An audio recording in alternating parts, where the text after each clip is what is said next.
Welcome back new story. Danish اور کاشف ایک بڑی گارمنٹس کمپنی میں ملازم تھے۔ دونوں کا کام جدید کڑھائی کی مشینیں چلانا تھا۔ وہ رات کی شفٹ میں کام کرتے تھے کیونکہ رات کو آرڈر زیادہ ہوتے تھے اور کمپنی ایک لمحہ بھی مشینیں بند نہیں کرنا چاہتی تھی۔ کمپنی میں ایک پرانی کڑھائی کی مشین بھی تھی جس پر کسی کو کام کرنا پسند نہیں تھا۔ مشین پر زنگ لگا ہوا تھا، لیکن حیرت کی بات یہ تھی کہ وہ اب بھی بالکل درست چلتی تھی۔ پرانے ملازمین کہتے تھے، رات 12 بجے کے بعد اس مشین کے قریب زیادہ دیر مت رکنا۔ دانش ان باتوں کو وہم سمجھا، مگر کاشف نے محسوس کیا کہ جب بھی گھڑی میں 12 بجتے، مشین بغیر کسی کے ہاتھ لگائے آہستہ آہستہ چلنے لگتی۔ ایک رات کمپنی میں بجلی چند لمحوں کے لیے چلی گئی۔ جب جنریٹر چلا تو باقی تمام مشینیں بند تھیں، لیکن وہ پرانی کڑھائی مشین پوری رفتار سے چل رہی تھی۔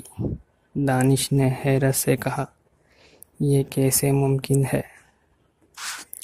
دونوں احتیاط سے مشین کے قریب گئے۔ اسکرین پر کوئی ڈیزائن نہیں تھا، مگر سوئی خود بخود کپڑے پر کڑھائی کر رہی تھی۔ جب کپڑا باہر نکلا تو اس پر سرخ دھاگے سے ایک عجیب سا انسانی چہرہ بنا ہوا تھا، ایسا چہرہ جو دونوں نے پہلے کبھی نہیں دیکھا تھا۔ اس لمحے پوری فیکٹری کی روشنیاں ٹمٹمانے لگیں۔ مشین کے پیچھے سے کسی کے آہستہ آہستہ چلنے کی آواز آنے لگی۔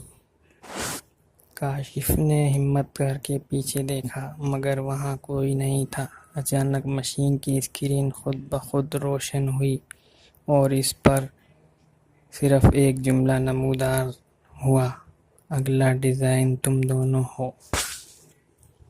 دونوں کے جسم میں سرد لہر دوڑنے لگی۔ انہوں نے فوراً بھاگنے کی کوشش کی، مگر فیکٹری کے تمام دروازے خود بخود بند ہوئے۔ مشین کی سوئی پہلے سے کہیں زیادہ تیزی سے چلنے لگی۔ اس کی آواز پوری فیکٹری میں گونج رہی تھی۔ اچانک ہر طرف اندھیرا چھا گیا۔ چند لمحے بعد ایمرجنسی لائٹ جل اٹھی۔ دانش کا کہیں نظر نہیں آ رہا تھا، صرف اس کی ٹوپی مشین کے پاس پڑی تھی۔ کاشف گھبرا کر اسے آواز دیتا رہا، مگر جواب میں صرف مشین کی آواز سنائی دیتی رہی۔ پھر مشین نے ایک نیا کپڑا باہر نکالا۔ اس پر کڑھائی سے دانش کا چہرہ بنا ہوا تھا اور اس کے نیچے صرف ایک لفظ لکھا تھا، مکمل۔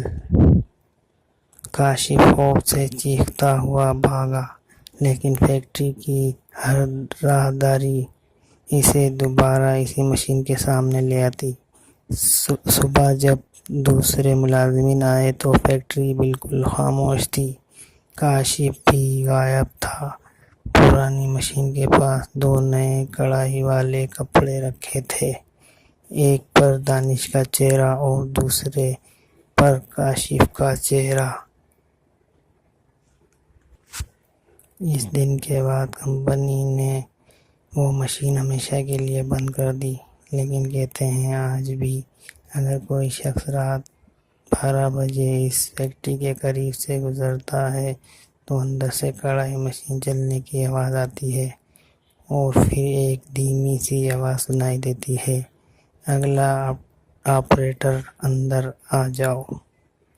آپ کو کہانی کیسی لگی کمنٹ باکس میں بتائیں۔ اللہ حافظ۔